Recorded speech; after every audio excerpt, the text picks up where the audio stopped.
Welcome everyone to DAO Speed Dating number 12. My name is Blake Liberty. I'm here with Eve Ledger.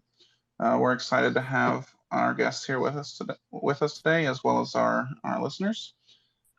I'd like to start by asking everyone to give Governor DAO a follow on Twitter at governor_DAO and our GDAO ambassadors page at GDAO ambassadors. Stay up to date with everything we've got going on here at Governor DAO. Looks like Neighbor is up first. Eth, would you like to introduce our guest?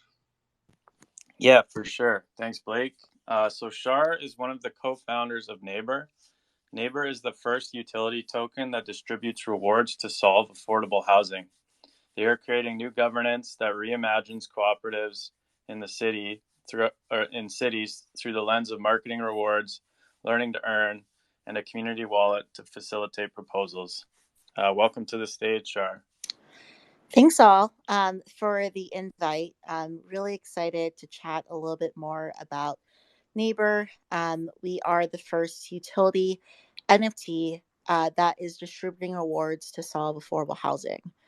And our ecosystem is built on our DAO. Just to kind of share some context before we kind of talk through the mechanics of our DAO, we were inspired by business improvement districts all over the US. I used to live in Oakland, California, and there was a business improvement district in the neighborhood of Temescal. This is really important as we're kind of thinking about Web3 because in these business improvement districts, local citizens, small business owners, all built out a kind of Web2, Web3 kind of governance model where there would be proposals, everyone had the ability of voting, and then there would be kind of a fiduciary responsibility to kind of implement those proposals. And so for us, we kind of utilize that context in the Web2 world to kind of build out a neighborhood co-op. What would it look like instead of, there being a building that was focusing on kind of the health of that building and the satisfaction of the residents, but instead to really focus on a neighborhood and give everyone who's in that neighborhood, whether you're an NFT holder or you're a local resident, the ability of voting. And as I was kind of listening to Governor DAO, what I really appreciated was the one wallet, one vote, because that's really aligned to our governance model as well, because it's really important for us to kind of build out an equitable way for everyone to have a voice, and through that, really change the landscape of our neighborhood. And so just to kind of talk through the mechanics, there are three ways in which we're utilizing our DAO. So my background is actually in organizational design. I've worked with over 30 kind of large companies in the Web2 ecosystem in doing organizational transformation. And my background is also in product management. And so when I first heard about DAOs roughly 3.5 years ago, I was really excited about it because I was like, wow, this is the first time I could really utilize technology to excel human coordination through the lens of decision making.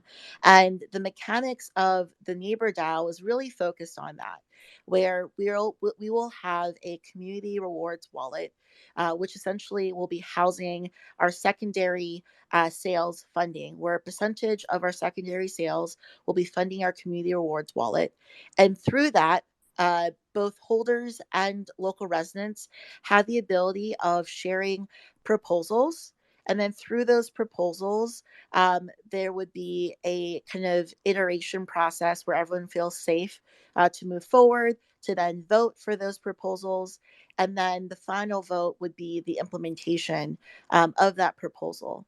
And the reason why we wanted to do it that way is to really create an inclusive way where everyone feels heard, but also everyone feels safe, which is really important in the neighborhoods that we're trying to create around the US. So that's one mechanic that we're utilizing a kind of DAO-like governance model. The second is our marketing rewards program. So how this works is it's similar kind of mechanics to our community wallet. The difference is it's opt-in. Everyone votes to be a part of this program every month. It helps us also navigate a security as well. And if you're an NFT holder, by opting into this program and then sharing us a link of where you've posted our social media to promote our buildings, because our goal is to create not just a neighborhood in Web3, but also neighborhood in real life. And so we are going to be building buildings in different cities all over the US to start for our first collection. And so, in part of that is to build our marketing team. So instead of us having a traditional centralized marketing team, we're going to be utilizing Web3 and having a decentralized marketing team, which are essentially our holders. And our big bet is by having a network of potentially thousands of people who are socially marketing our properties. We could leverage the network to then increase our occupancy rate, which then increases more affordable housing in these neighborhoods. And so, just to kind of share the mechanics, is each holder, based on the number of NFTs they own, get 0.0125% of each net profit per month. And so, to start, because we'll have roughly buildings when we start this program, it'll be roughly, I would say, $35 to $40 a month per NFT. But at our 10-year goal, we're hoping that it'll be roughly $10,000 per NFT, because we'll be able to have 1,000 buildings in 10 years. And so our goal is to start small and utilize our governance model to increase occupancy. But once we have our network, we're really hoping this creates a new pathway for economic freedom for our holders, who have believed in us since the beginning of our project. And so that's the second kind of model where we're utilizing a DAO. And then our third model is a learn to earn model. And so once we have our learn to earn, we are going to be launching a tokenized economy, which means that the way that we're going to be measuring learning is through the accumulation of essential coins. And so our long-term project is to create these essential neighborhoods where we are solving affordable housing. And we're doing it in our third way, which is our learn to earn model, where we're teaching our holders and our residents the uh, aspects of property management, financial education, and real estate, and also real estate investment. And the more that they take different courses, the more coins that they will have, these essential coins. And at a certain point, those essential coins can be traded for benefits, which includes a larger rent to own model of our own buildings. And so our overall goal is to create a regenerative economy, which is the reason why we're a 10-year project, where we're first going to be creating these neighborhoods. And then in return, we're going to be distributing them back to our neighbors to own our buildings, and then through that build generational wealth. And so that's our project, and those are the ways in which we're utilizing a DAO. Yeah, no, that's amazing. Amazing concept and idea, and a great way for people to come together and make a difference with affordable and cooperative housing. In terms of the NFT, man, I just pinned that you have the allow list open. What is the art looking like for that? Yeah, so the art's really great. So we really tried to create um, a really inclusive approach of how we built our art. Our artist was just on here. Her name is Jess Kind. She's on our team. Her background is actually as a climate scientist, and she's taking a year off in her sabbatical to help us kind of build our project, but also to expand her mindset when it comes to art. And before she even started to build her collection, she did a lot of user research where she was connected to local residents in the locations that we're going to be building out these neighborhoods. And her goal was to build a collection that's reflective of the neighbors and the neighborhoods that we're going to be building. And so she kind of utilized her creativity in art, and also the user research that she also built as well, to really build our collection that's reflective of all neighbors in those neighborhoods. Awesome. I look forward. Has there been any previews shown yet, or is that still to come? We did show us some previews on our Twitter profile, but it's also a really good reminder, Eth, to put some more previews on our profile as well. Oh, awesome. Yeah, I'll have to check that out, and definitely interested in joining the allow list too. In terms of your guys' governance structure right now, is there anything in place, or is that coming once the NFTs have been minted, or how's that going to work? Yeah, so we do have a few partners that are helping us build our DAO, but it will be officially launched a month after we sell out with our community wallet. Our goal is to really build engagement and really focus on building a community and building a knowledge base in terms of what we're hoping to solve, and then through that, we will then be launching our DAO. That's really important for us.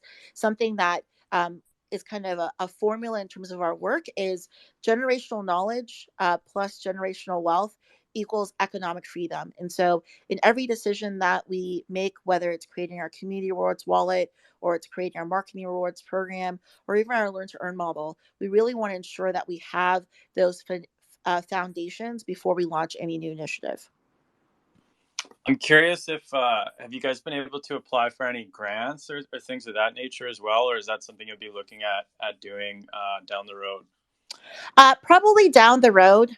We are applying for Seed Club right now, and we are a part of. We're in their final interview phase for Seed Club. So crossing fingers that we'll be able to kind of push through those final interviews. But we down the road we will be applying potentially for grants. The locations that we are first focused on are actually Zoom towns in the U.S. So something to kind of think about from a quantitative point of view is 20 million people since 2020 have become digital nomads, and they've created these Zoom towns all over the United States. And then to compound with that, minimum wage workers can't afford to rent a one bedroom apartment in every county in America. And so what's happening is these smaller rural towns, like if you even think about Bozeman, Montana as a good example, they are increasing their price when it comes to rent, when it comes to housing affordability. And these essential workers who are minimum wage workers are maintaining the infrastructure of those towns, and they're slowly being pushed out. And so what we're hoping to do is start with these Zoom towns, which are a smaller sample size than the New Yorks or LAs of the US, and then really build a case study of how we're building a neighborhood co-op with our Web3 model. And then through that case study, then hopefully secure grants, because we'll be able to have enough data points and enough successes to then launch in more neighborhoods much quicker. Yeah, it's nice to know that there's people working on solutions to a lot of this, like the rent crisis that's going on in North America, and so that's super inspirational to hear about this project. In terms of the DAO as well, one last question I have for you is, what type of things do you envision the DAO being able to vote on once the housing's built and things like that? Yeah, that's a really good question. And so, a few examples that we have are in regards to our community wallet. And so, that is giving every holder and every resident the ability of creating an idea and proposal. And having people vote. And the way that we're doing this is local residents will have the ability of voting as well. They will have a pull up, and with that, they'll have an asset to then vote on our community rewards wallet.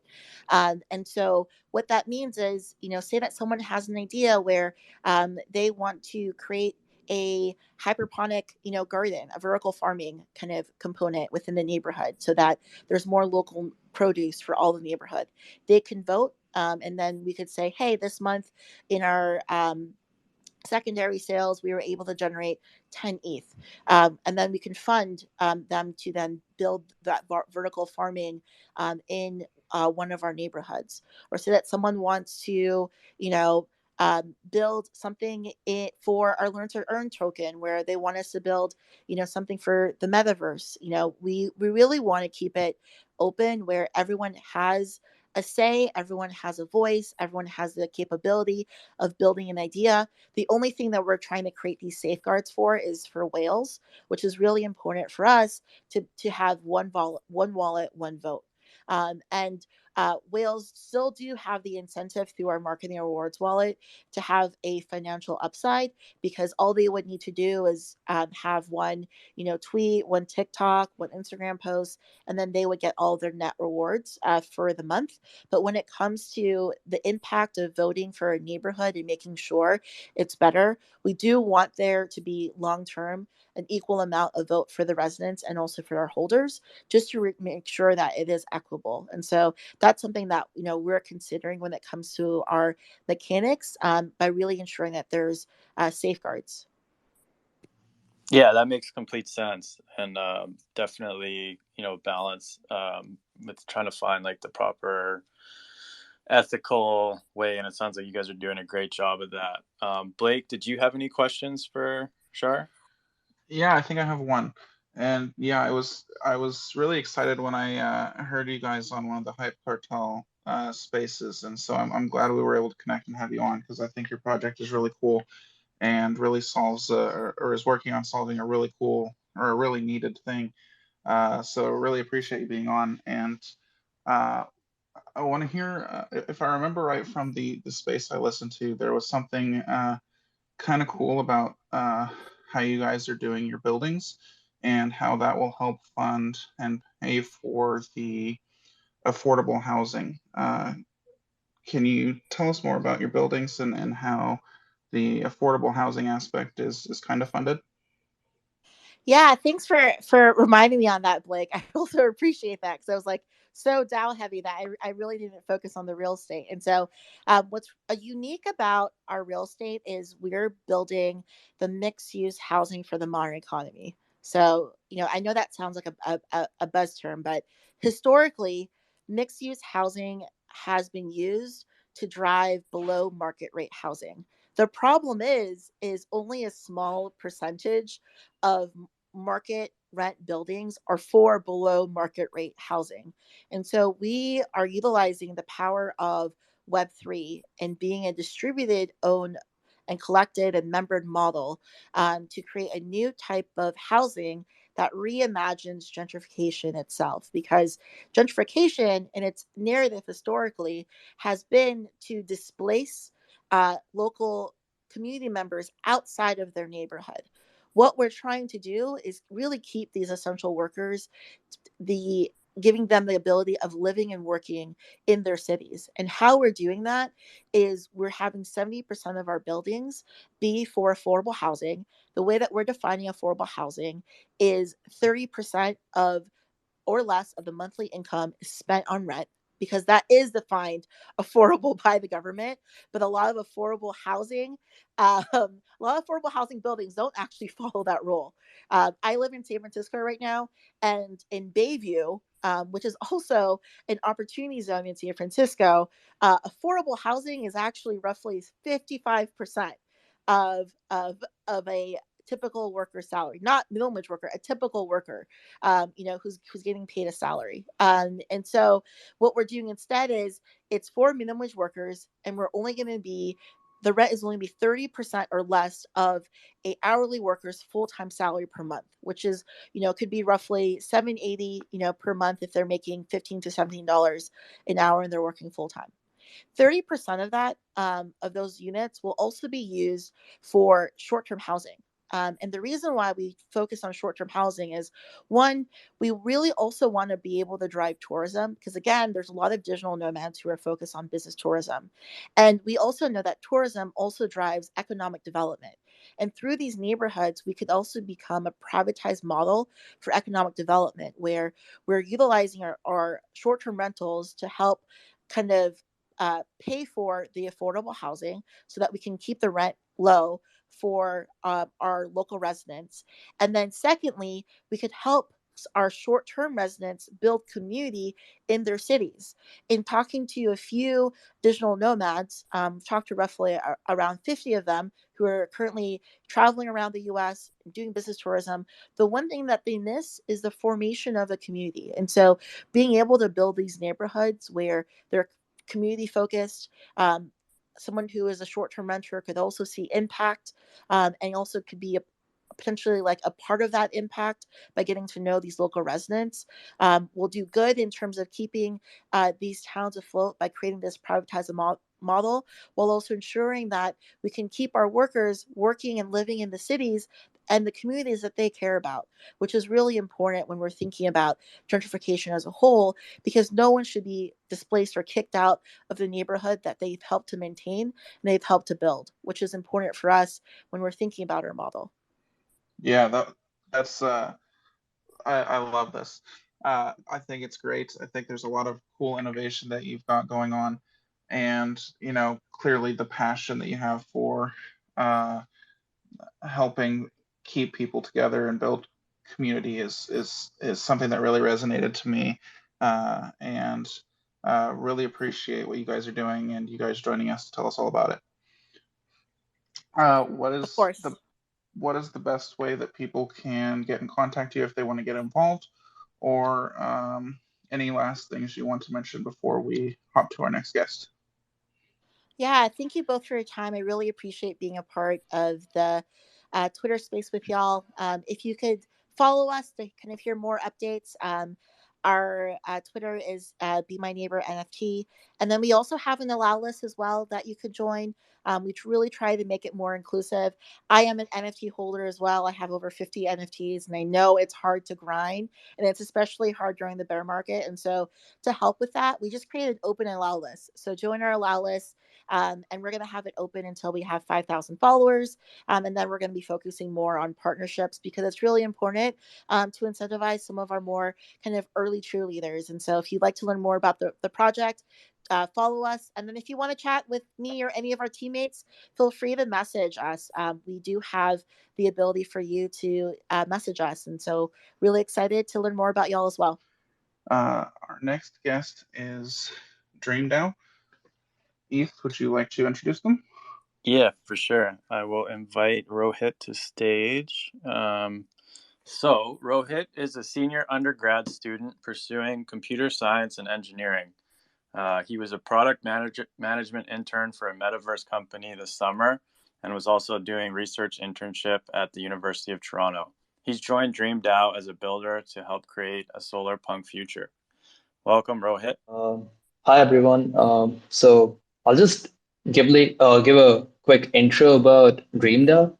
So DreamDAO is just another DAO, is what you may think, but what we focus on is training the Gen Z demographic to use Web3 and blockchain technology to live a much better and livable and positive future. So anything solar punk, basically that's what is being promoted within the space, and that's where DreamDAO comes in. And we try to roll out applications where people can apply to be builders, which is what I am.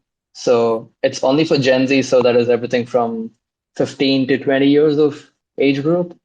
And we try to keep it as diverse as possible. So we have people from India, then we have people from the Middle East, and we also have people from Southern America.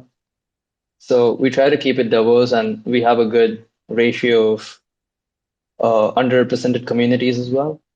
So we mainly invest in the future of Web3 and social impact ecosystem because we think that's what Web3 is going to be most like. Uh, it's going to be the most powerful way to leverage it. So we try to run a 4-month leadership program for 15 to 20-year old who are seeking to build the future of Web3 and social impact. So we support them even after they finish their program here with us. But in a more general sense, how we function is we have our NFT, which would be our Skywalker's NFT.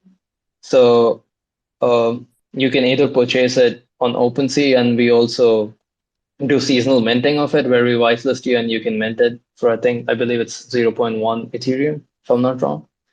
So every builder who gets selected gets one Skywalker's NFT, which is also acting as a governance token. So any snapshot that is being pulled, you can vote on it.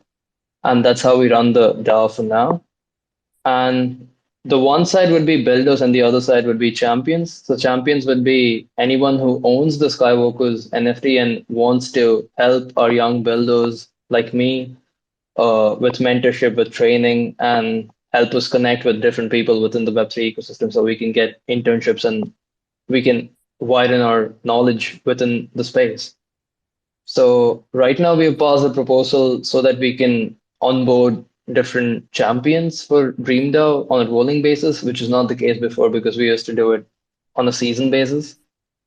So one thing that is really exciting about DreamDAO is we host learning together sessions where a prominent leader from any Web3 and social impact community hosts a discussion on a specific topic related to Web3. So we do it on a platform called Butter. So they come on board, they introduce what their community or what their project is about, how we can help, and then if anyone has any question, we can just ask them. So it's overall a very informative session. It goes on for an hour, but we always love to stay connected with anyone who comes on board. So if you want to host a learning together session, feel free to reach out to us on our website, which would be dreamdao.xyz, and you can find our Discord server there, and you can just join. And we have a really good introduction and onboarding team in our server, which is managed by Joshua. So we'll make sure that you're attended to. And right now, most of the DAO's treasury is being run by either direct donations or the Skywalker's NFT purchases. But we also have partners like CeeLo, Coinbase, and Gitcoin and Near who help us with our funding. So right now we are also planning to send 10 builders to DevCon Bogota, and this is all done with the help of CeeLo. And they're promoting us to send young builders to these conferences so they can actually get a feel of what Web3 is about and what blockchain holds for us.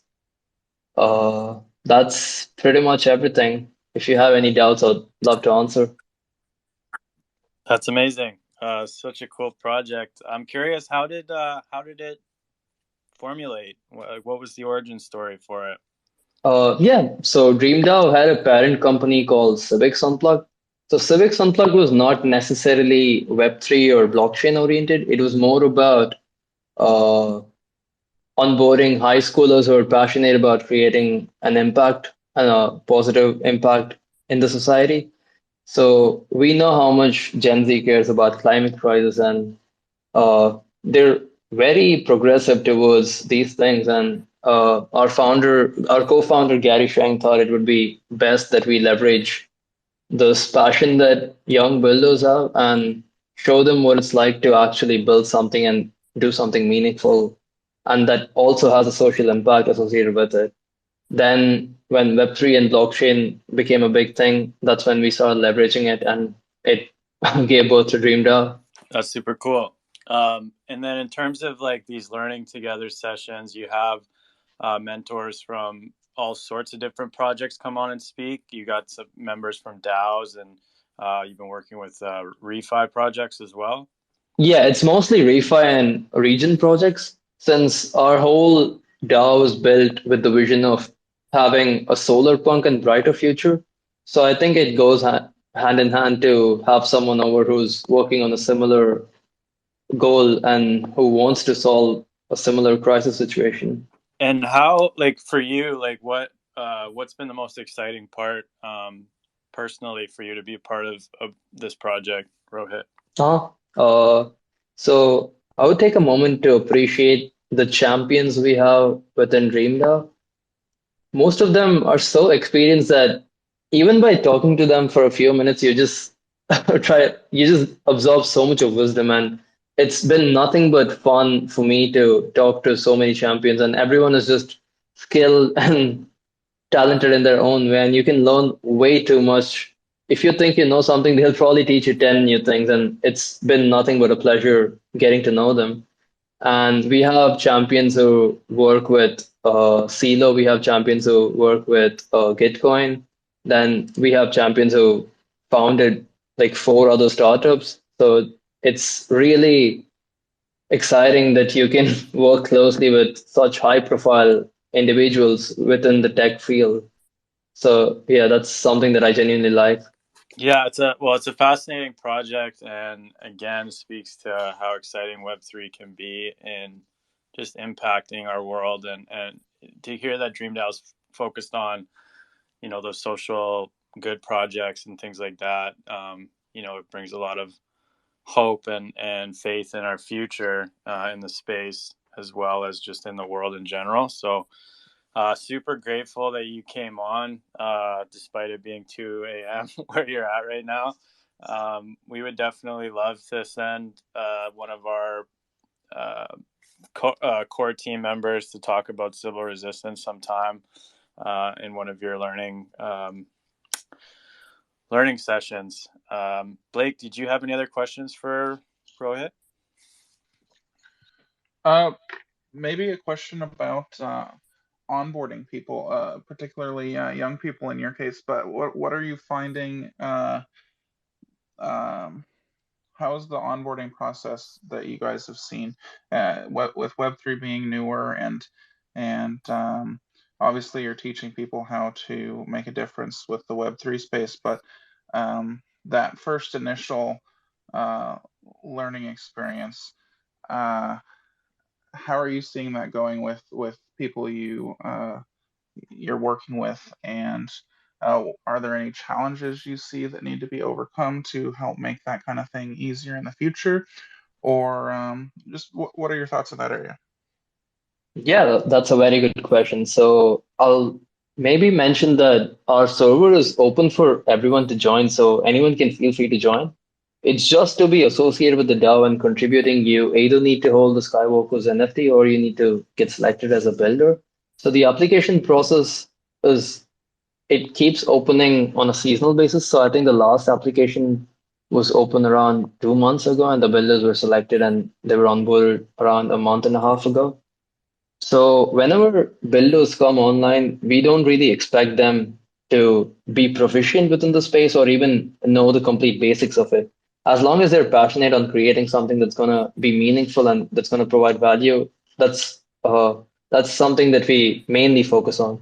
Once they're on board, we try to pay individual attention since this season we only have 40 builders, so you can always reach out to any of the organizers or the core team who have been organizing these sessions for us and have been maintaining the DAO. You can either reach out to them and they'll guide you on what to do. But on a much more higher level, we host sessions where we basically go over the basics of Web3 and blockchain. So that is everything from what exactly is a blockchain, what is a Bitcoin, what is MetaMask, what is a DAO, everything like right from the beginning, so that people have a much higher idea of what these things are and why exactly we think that this is something that we can use to have a much more livable future. So we do this, and once this is done, people are free to explore. So we have four working groups as of now. So one working group is community working group. So if people are interested in managing the community and getting associated with different other DAOs and different communities, they can help us run the community working group. We have another working group which is called as our partnerships working group, where we try to partner with different communities and we try to build good relationships with other Gen Z or refi DAOs. And we're currently trying to build a partnership with Third Web to basically get rid of our Pope system, which we basically airdrop to builders who finish or attend our learning together session. So we're trying to automate the whole process of airdropping NFT as a proof of attendance. Then we also have a near working group. So since near is one of our partners, near working group, we help builders learn about near blockchain. And if they're interested, they can also learn about how to code and develop projects within the near blockchain and deploy them onto the near testnet. Then the last working group would be no, we have two more. Sorry. So the fourth one would be gatherings working group. So this would be for uh, real life events that DreamDAO either helps build or attend. So this would be by providing them funds to travel to conferences and everything from booking their hotel rooms and paying for their ticket costs. Either that, or if we host a simple meetup in a city where these conferences are taking place and DreamDAO builders, if they're going there, they can meet up and they can have a good talk and basically build a much better relationship than just staying on Discord. So it focuses on in real life activities. That's where the gatherings working group comes in. Then the final one would be governance working group. So where we basically draft snapshots, we overview what exactly has to be done. Then if there are any suggestions on how exactly we can improve our governance, that is going to be shared and that is then drafted into a proposal. Then everyone takes a vote on it, and if it's approved, then that's going to be a new update for our governance team. That's pretty much it. Thanks a lot for having me here, and I had a lot of fun listening to Neighbor and their project. It's been a pleasure being here. Thank you. We can talk about a general discussion topic. Is there one that you have in mind, Eth, or should we just go by feel? I don't have one off the top of my head. I'm also conscious of Rohit's time, so maybe we'll just do a short one for 10 minutes or so, if that's cool. Maybe like if you could change one thing in the Web3 space, what would it be and why? Yeah, that's a good one. Or if there's something you think that Web3 could really make a difference in that you're looking forward to Web3 solving in the future. Any thoughts from anyone? Just feel free to jump in. Or if you have a different topic you'd like to talk about, that works too. Yep. So something that I've learned after spending a little time in the Web3 ecosystem is that a lot of the chains and projects that are being worked on is just not scalable to an extent where it's going to be adopted in real world. And that's something a lot of projects can genuinely think on before spending so much money and working on the project because it's first of all not going to be sustainable to uh, think of, let's say, you doing regular transactions on Ethereum as of now. I know they're having a merge, but it's just practically not possible and not really advisable to do so. And the consequences of that is going to be insanely bad. Not just that, a lot of chains have now started to focus on improving their energy efficiency, which is great, but it still sort of lacks a structure and a roadmap to actually scale it to the level where we can have mass adoption of crypto. I could be wrong, but that's just my understanding of it. What do you think, Rohit, would be like some practical like solutions for those issues? Like, is it just something that's gonna come with time? The more people work on it, or the more money that gets wasted until we learn to put our heads together, or what are your thoughts? I mean, ever since Satoshi wrote the first white paper of Bitcoin, no one really envisioned it to get to the point of DAOs and DeFi and region. No one really envisioned any of that, but it's still here, and there's been tremendous growth in just 1 year. And ever since the hype of NFT came in, people just started building projects like crazy. So I think the issue could genuinely be worked on and be fixed. And a lot of chains have started working on it. Algorand is doing really well. Then Internet Computer is working on it. Then Solana is working on it, and a lot of other chains have come up, and they're offering us an alternative to traditional systems, and it's genuinely inspiring to see how they could pull something off in such a short time. So I'm pretty positive that a lot of builders, if they apply their talent and their skills in the right place, then we could have something even better. And I'm sure no one would have imagined or envisioned any of that in the first place. Yeah, Yeah. this. Oh, go Go ahead, ahead. Blake. I was just Thanks. gonna say, yeah, that's a really interesting problem, and uh, I'm optimistic that with how much ingenuity there is in the space, that the solutions will come. Another interesting way that I've seen be kind of help with that idea is projects that focus on interoperability or being able to uh, with a different blockchain still be able to interact with other blockchains. For example, Quant. Um, just the fact that different ecosystems can have different blockchains but still be able to interact with or build with uh, different blockchains could be an interesting way down the road where it's not just uh, a web of projects on a blockchain, but a web of projects on a web of blockchains. So that could be really interesting to see how that forms out in the future as well. And just with the ingenuity I've seen in the space, I'm pretty hopeful that there'll be a good solution that comes up to keep building and find the solutions needed. But yeah, that was a really great point that you brought up. Yeah. Yeah, I just also wanted to build on a few things that Rohit said as well, because I think there's a few areas that we can kind of bookmark from it. One is there's still roughly 200,000 to 400,000 people kind of in the entire kind of NFT, and then 100,000 more kind of in the global kind of Web3 space.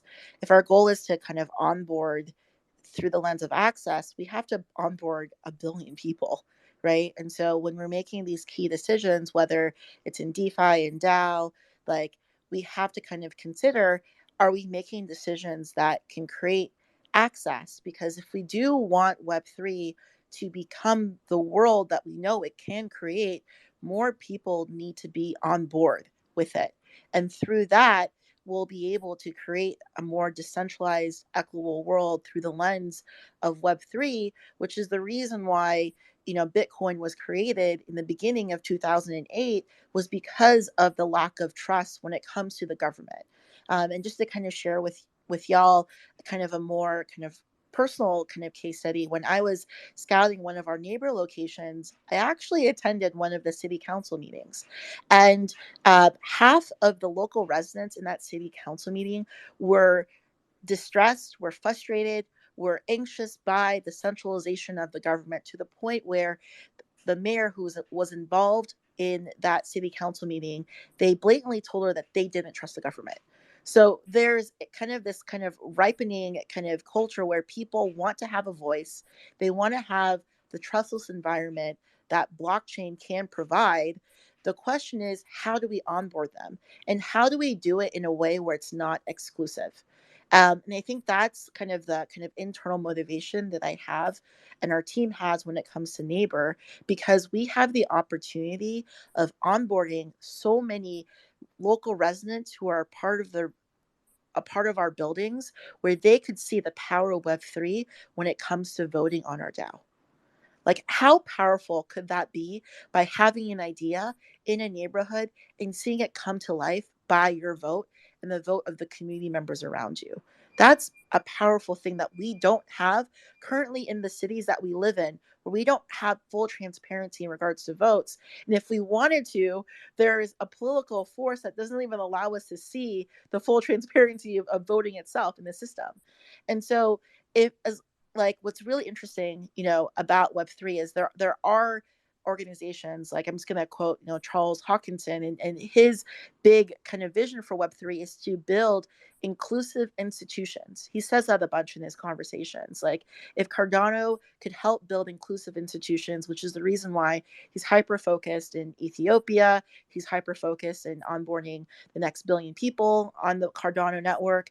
If we're looking at the oracles that Chainlink is trying to create as well, like, how are we kind of utilizing the optimization that we're creating through the lens of Web3 and its technology to make onboarding the next billion people much easier. And I think if we can have a consensus in regards to projects and the vision of our own project, but like what we're hedging our bets towards, which is everyone who's in the Web3 space, let's just have an agreement of making it easy to onboard the next billion. That will then move the waves for us to really make a difference so that Web3 is no longer just a vision, but instead a billion people can really see the power of it in its decentralized way. That's why it's so cool that, we got Dream DAO onboarding the Gen Zers, and we've got other, projects that are onboarding some of the boomers and stuff as well. And like in terms of the environmental impacts and whatnot, like there's a lot of projects that are coming out that have great ideas, like renewable energy grids where you can sell excess energy to your peer down the street. And I've even heard of like some like affordable housing projects actually trying to leverage Bitcoin mining rigs to heat housing and all sorts of stuff like that. So there's lots of fascinating ideas that are coming up every day in the Web3 space, and it's an exciting time to be a part of that. Just looking at the time now, Blake, was there anything you wanted to add, or we should probably get close to wrapping up? Yeah, I just a couple of things that were mentioned here are onboarding and scalability. And just to jump back on the showbox a little bit for Governor DAO, that's one of the main things that I've witnessed GDAO do focus on from the beginning. Kind of one of the main things we do is help projects have the sound and secure contracts for whatever it is they're building.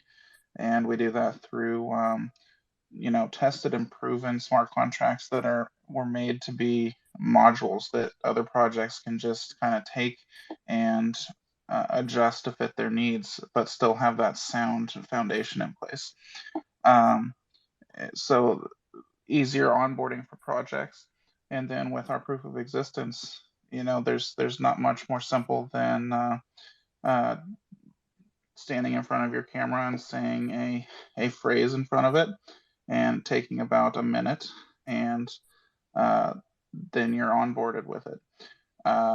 So I love that all of our projects are focused on these cool ways of making sure that onboarding is simple, that it's focused on the user experience and building community. And then in terms of being scalable, we've got our PoE system is for the most part fully permissionless. I know there's a few last things to make that fully so, but it is going really well in that direction. And then our governance vault, which is also a module that folks can use, is the permissionless or automated, I should say, revenue sharing for the folks within the DAO. So yeah, just these ways that help scale, that are future proof, that help onboard people. It's really exciting to see that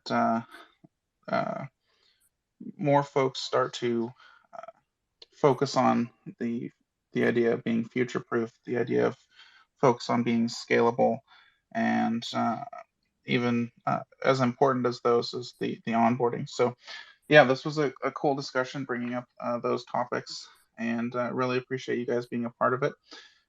Is there any, I guess it's, we're at the top of the hour, so maybe we can jump into some closing remarks from both of our guests, and then I'll close us out. Whoever wants to go first, or we'll go in the same order. So, Neighbor, would you like to give a closing remarks? Yeah, thank you both, Blake and also Ethan, and the invite. Really appreciate the time and sharing more about Neighbor, and also learning more about Dream DAO as well. If y'all want to follow us, feel free to follow. We're at, Be My Neighbor NFT. We also have a WoW list that's open. And if you just want to chat with one of us, feel free to send us an email. And, we're be excited to have that conversation. Thank you so much for the invite. And go ahead, Rohit, with your closing remarks, and we'll let you get to bed. Yeah, I actually completely agree with whatever neighbor said. It was 100% true, and something that came into my mind, and I really want to say.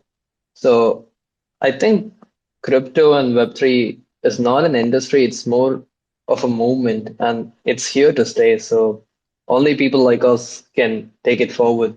And I'm completely supportive of how the space has evolved, and I'm nothing but positive that this is gonna make a significant change in how the society in general functions and how we do things. And if anyone wants to get connected with DreamDAO, feel free to have a Twitter page, and you can always join our Discord server, and we would love to have a chat with you. Awesome. Thanks so much. Uh, Thank you both of you for joining us today. Really enjoyed the discussion with both of you. For those listening, you can check out these both great projects in the billboard at the top of the space, or if you're listening via recording or YouTube, you can search Twitter for hashtag GDAO Billboard, and you can get all the information about the projects on there. Would like to encourage everyone to like at governor_DAO and at GDAO ambassadors. Follows for Eth Ledger and myself are also welcome, as well as for our guests. We'll be back next week, same time, 1 p.m. Pacific, where we'll have 3 more great guests, and we'll look forward to seeing everyone next week. Thank you, everyone, for joining, and have a good rest of your day. Thanks, everyone. Thanks, guys. Take care. Thank you. Have a good day. Bye bye. Bye.